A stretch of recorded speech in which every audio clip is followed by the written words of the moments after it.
Somos Acron.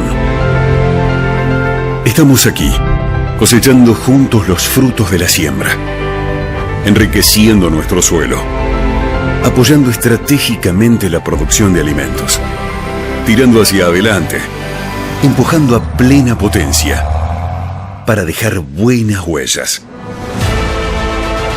Siempre junto al productor. Acron, siempre Acron.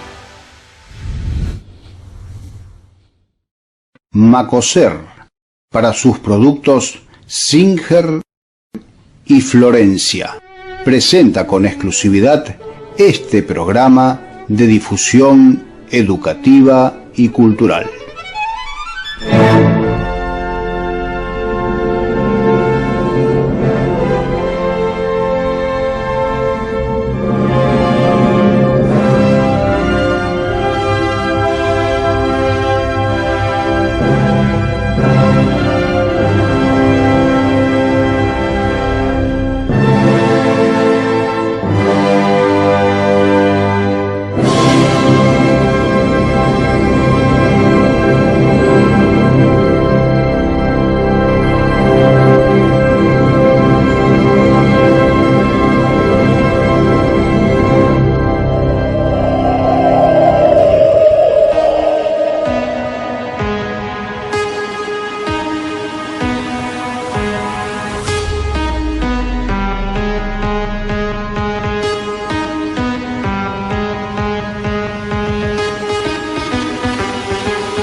Bloque de huellas, vamos a hablar de una historia que cuando Arturo me la comentó, la verdad que me apasionó. Me dije a mí mismo, esto es argumento para una buena obra literaria, una obra de teatro, un buen cuento, porque tiene algunas connotaciones tragicómicas, si se quiere, como toda buena tragedia. Es realmente apasionante esta historia, una historia que llega a Arturo, viene de él a través de la tradición oral, por eso ustedes no van a poder disfrutar del material fotográfico que habitualmente nos acompaña en la presentación de nuestros temas en huella, pero queremos trasladárselos a ustedes porque seguramente a muchos, como a mí, les parecerá una historia apasionante. Antes de eso, comentarles que en este programa de huella vamos a introducir un micro que Arturo y los amigos del Archivo Gráfico y el Museo Histórico han dado en denominar detectives del patrimonio arquitectónico. ¿A qué se debe? Bueno, este espacio nuevo que es Detectives del Patrimonio tiene la finalidad de rescatar precisamente algunas facetas que tienen que ver con la arquitectura y la sociedad en San Francisco y el valor patrimonial que tienen algunas construcciones. Así que nos acompañan para hacer siempre estos programas. Va a estar la arquitecta Aurora Bruno y también la arquitecta Cristina Rearte, que son conservacionistas, ¿no es cierto?, y tienen la especialización en el tema. Entonces ellas van a ser las encargadas en realidad de explicar de qué se trata cada uno de estos detalles. Es buscar algún detalle en la construcción, en la parte ornamental, en el estilo que tiene el edificio, lo que fuere, y van a ir explicándonos a qué época corresponde, qué característica tenía, si se sabe, ¿no es cierto?, los propietarios del edificio, pero más que todo valorarlo desde el punto patrimonial, qué riqueza patrimonial tiene, claro, y cuál es la importancia de conservarlo. La significación histórica, la significación cultural. La arquitectura nos habla mucho de la época en que se vivía, cuando se construía, de las características de la sociedad, de las características de quien encargaba la obra, y la verdad, las arquitectas Bruno y Rearte son palabra autorizadísima, ¿no? Va a ser realmente un orgullo, un honor contar en huellas con estas dos profesionales, ayudándonos a entender la importancia del patrimonio histórico de la ciudad, La verdad que claro, una idea brillante. Ese mensaje de de cuidar. De cuidar lo patrimonial. De conservar. De conservar. Lo de darle valor. Lo que haya que conservar. Exactamente. ¿No? O sea, lo que haya que conservar, tratar de conservarlo, preservarlo y mantenerlo en buen estado. Así es. Así, en alguna charla con alguna de las dos, no recuerdo bien con quién, muchos años atrás, hablando del tema del conservacionismo, me decía, mirá, Daniel, dice, increíble la cantidad de gente que camina y que cuando vos le decís, mirá, en algún momento levantá la vista, especialmente aquí en el centro, por encima de la cartelería, y te vas a encontrar con un mundo arquitectónico distinto que nos habla de una época completamente distinta. Y es verdad, a partir de ese momento, de tanto en tanto, observo lo que son las segundas, terceras plantas de los edificios, fundamentalmente aquí en el centro, y la verdad que tienen una carga histórica impresionante, ¿no? Y una belleza increíble. Todo eso va a ser puesto en valor aquí en Huellas a través de Detectives del Patrimonio. Y en lo que respecta al tema de este programa, vamos a hablar de un hombre o de una mujer, de Juan o de Rosita, que en este caso terminan siendo una misma persona. Juan el Loco o Rosita Limia, una historia apasionante que te llega a través de la tradición oral. Exactamente.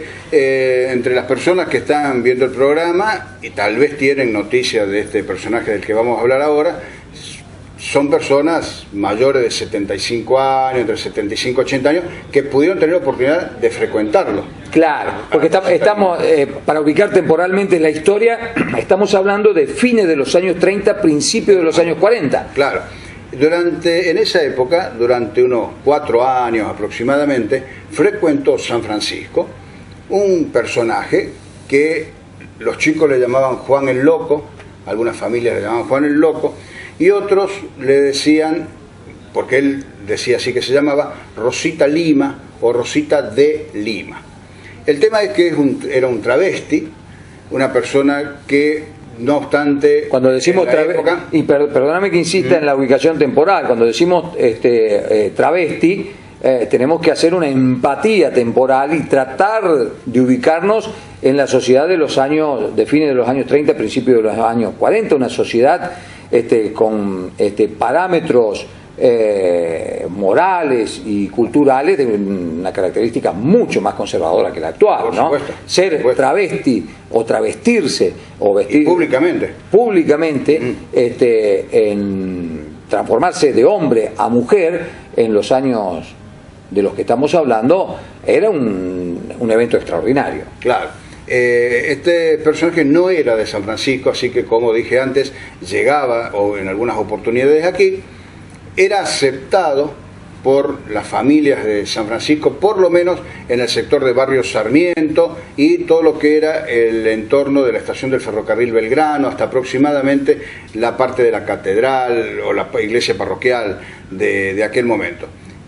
De ahí es donde a mí me llegan los testimonios. Posiblemente él estuvo en otro lado de la ciudad, sería bueno conocerlo si alguien, ¿no es cierto?, que nos está escuchando y viendo, tiene testimonios.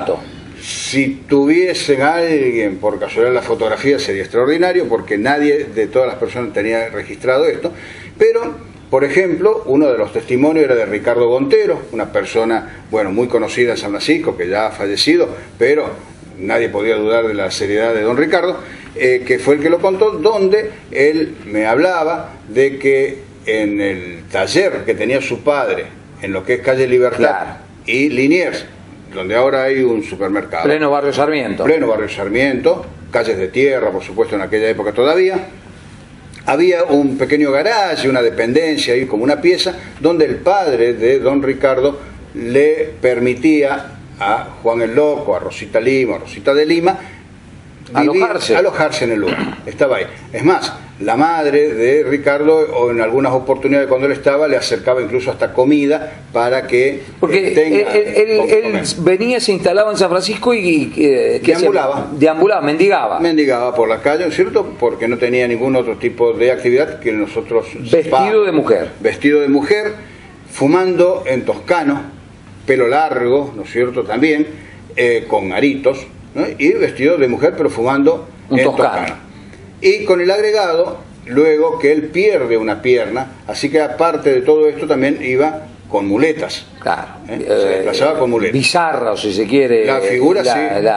La figura. Y Arturo, ¿se sabe si era homosexual, si practicaba la prostitución? No, para nada. Don Ricardo y las demás personas que fueron mujeres de aquella época, una es la señora Buffarini de Coroch, que también, bueno, ya ha fallecido y era también de Barrio Sarmiento, más otros testimonios que me han llegado, incluso algunos por escrito, sobre Rosita Lima. No hablan de ninguna homosexualidad. Por eso era aceptado. Porque las familias lo aceptaban, claro. Y él era muy seguido por los chicos y él frecuentaba mucho con los chicos. Y los chicos eran como amigos de él. Precisamente, quienes me han hablado de esto eran chicos en el momento. Eran niños en esa época. Eran chicos, ¿no? De aquella época. Y eran los que lo frecuentaban a él. Que no molestaba a nadie. No obstante, algunas madres aprovechaban esa figura extraña, ¿no es cierto?, que tenía Rosita Lima para asustar a los chicos, como decía, a los más chicos, como diciendo, cuidado que viene Rosita Lima, te va a llevar. Como, bueno, es otra versión del hombre de la bolsa, claro, que había exactamente. En la época, ¿no? Claro, mirá que viene Juan el Loco y te lleva. Claro. Ahora vamos ¿Y se sabe por qué este hombre se transformó en mujer o se travestía? Claro, y de ahí viene el nombre también. La historia que me contaron era que él había tenido un amor no correspondido de una mujer que se llamaba Rosita, o Rosa, Rosita, y que él era Juan Lima, de ahí viene lo de Juan el Loco, claro. Y lo del apellido Lima. Ahora, ¿por qué era Rosita de Lima? Porque él, al no poder casarse o convivir con esta mujer que él quería, un amor no correspondido, exactamente, él como que se trastorna y se convierte él en esa mujer, ¿no es cierto?, y toma el nombre de ella y él le da el apellido. Era lo muy tradicional también matrimonialmente, donde la mujer llevaba, ¿no es cierto?, el apellido del marido. Rosita de Lima, y Lima era él. Claro. O sea, él pasa a ser ella. O sea, es un personaje muy intrincado, psicológicamente, vaya a ver qué le pasaba. Claro, un desequilibrio, un gran desequilibrio, pierde el eje tipo por amor. Se enamora perdidamente de una mujer a la que no le corresponde ese amor y él pierde el eje y es como una transfiguración. No, él pasa a ser ella. Él pasa a ser ella, se pone su nombre y a ese nuevo personaje le da su apellido. Claro, y tomémoslo con que era público, porque estaba por la calle. Claro. No es algo interno, algo íntimo, algo en el interior de una vivienda. Y él en esas circunstancias viajaba en tren, posiblemente como viajaba el Lingera, que era el personaje de aquella época que viajaba gratis en los trenes, llegaba acá, mendigaba, estaba un tiempo y así como venía, desaparecía, se iba. Así que hasta que una vez que se fue y no volvió más. Pero, por ejemplo, una de las personas... Y eso lo hizo a unos 4 años aproximadamente. Sí. Pero iba y venía, ¿no es cierto? Claro. Venía. No se sabe por qué venía a San Francisco tampoco. A lo mejor le parecía... Es decir, se sentía a lo mejor... identificado. No, que la gente lo aceptaba. Que lo aceptaba, claro, que lo veían con una cierta aceptación. Él tenía un tiempo para estar acá y a lo mejor después él mismo se cansaba de estar en el lugar y volvía a otro lado, porque nadie tampoco sabe a dónde iba. El tema es que uno de los testimonios que tenemos es que en una oportunidad él confeccionó varios muñequitos de tela, así uno con trapos, con cosas que había conseguido en algún lado, las hizo y se las deja a unos chicos, que esos chicos fueron la última vez que lo ven a él. Él después se va. ¿Por qué no vuelve? Como una especie de regalo que podría ser interpretado de despedida. Podría ser interpretado de despedida, a lo mejor él tenía la decisión de no volver. Tampoco sabemos por qué no volvió. Si murió, si lo fue apagado, o si lo internaron, claro, porque por su estado mental, que a lo mejor en otro lado tomaron como que era una persona que estaba loca. Y claro, se los internaban en los manicomios. Claro, era la característica. Hoy la expresión no existe más, ¿no es cierto? Claro. Pero posiblemente pudo haber ocurrido. Eso no se sabe. Quedó, digamos, el final de Rosita Lima queda no se sabe. Librado a la imaginación. Precisamente, y la pérdida de la pierna, por la cual él andaba después con muleta, lo atribuyen a una mala caída de un tren y la atribuyen que un tren fue el que él le cortó la pierna. Claro, en uno de esos viajes que él hacía entre pueblo y pueblo. Es una historia realmente apasionante, ¿eh? Realmente, si alguien tiene algún dato para aportarnos, para sumarnos a la historia de Rosita Lima, bueno, ya saben, se comunican con el Archivo Gráfico y Museo Histórico de la ciudad. Mientras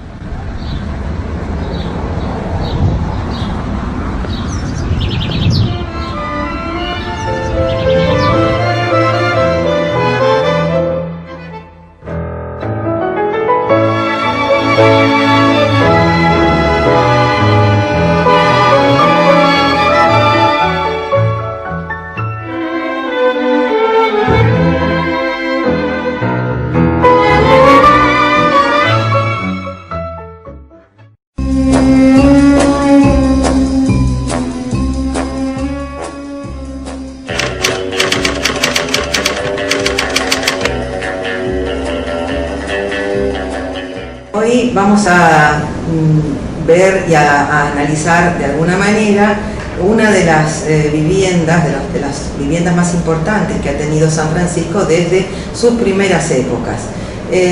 Hablamos de la Casa Boero Romano, construida en el año 1929 y que se ubica entre el actual supermercado céntrico que tenemos y el molino harinero y silos de la familia Boero Romano. Esta construcción caracteriza por tener un estilo que se llama ecléctico. Su constructor, su diseñador, mejor dicho, fue el arquitecto Crescencio de la Rúa, el mismo diseñador y arquitecto que realizó el Jockey Club y el Palacio Municipal. Es interesante destacar la relación que San Francisco tenía con Rosario, por el hecho de que todos nuestros granos se iban al exterior o salían por el puerto de Rosario. Entonces la comunicación y las relaciones comerciales e incluso profesionales de servicio eran más frecuentes y más asiduas con Rosario que con lo actual de Córdoba, que es la manera en que nosotros nos movemos actualmente. Crescencio de la Rúa proyecta entonces esta vivienda con un criterio de arquitectura ecléctica, que significa arquitectura en la cual se eligen ciertos elementos de distintas procedencias, renacentistas, manieristas, clásicas, barrocas, y se hace una mixtura que generalmente termina siendo algo muy académico, muy importante en cuanto a su presencia y en cuanto sobre todo al uso de los materiales que va a utilizar.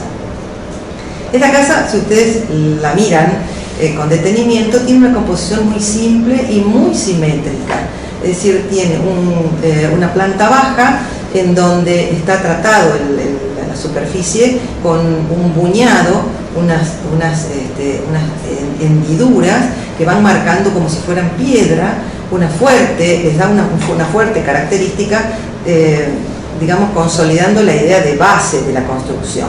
Mientras que en la planta alta aparece una terminación mucho más delicada, con unas pilastras, estos elementos que sobresalen del muro, que tienen un coronamiento de un capitel con formas de un capitel compuesto que tiene formas de volutas y hojas de acanto, tomados todo eso de los órdenes clásicos.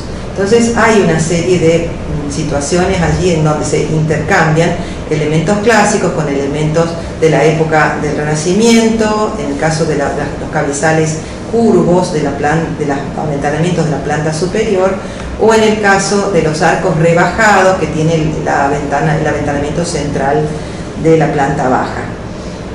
La composición termina en una importantísima cenefa, un elemento que sobresale y que crea una sombra fuerte sobre la fachada general, muy ricamente trabajada, con hojas de acanto, con mútulos que sobresalen, con estos elementos que aparecen como pequeños cubitos que van dando todo un juego de luces y sombras muy interesante.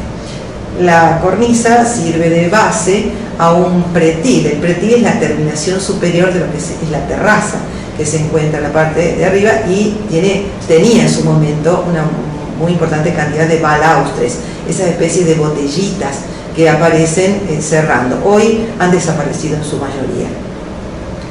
Es de destacar en la fachada, sobre todo el tratamiento de las carpinterías, las puertas de ingreso de la parte de la planta baja y las rejas de los balcones, que se hayan realizadas en bronce, lo cual es una verdadera joya de la artesanía en ese metal. Si ustedes se fijan, van a ver prolijísimos elementos vegetales que se van enredando, elementos de muchísima riqueza decorativa que hacen de eso una composición muy distinguida, muy sobria, pero muy de mucha prestancia. La recomendación es que cuando nosotros vamos al supermercado o vecino, nos tomemos un ratito para mirar estas verdaderas joyas de nuestro patrimonio. Es la manera en que vamos a empezar a valorarlo y a amarlo. Nadie ama lo que no conoce, y conociéndolo realmente uno se siente como que pertenece y nos enorgullece ser parte de esa historia.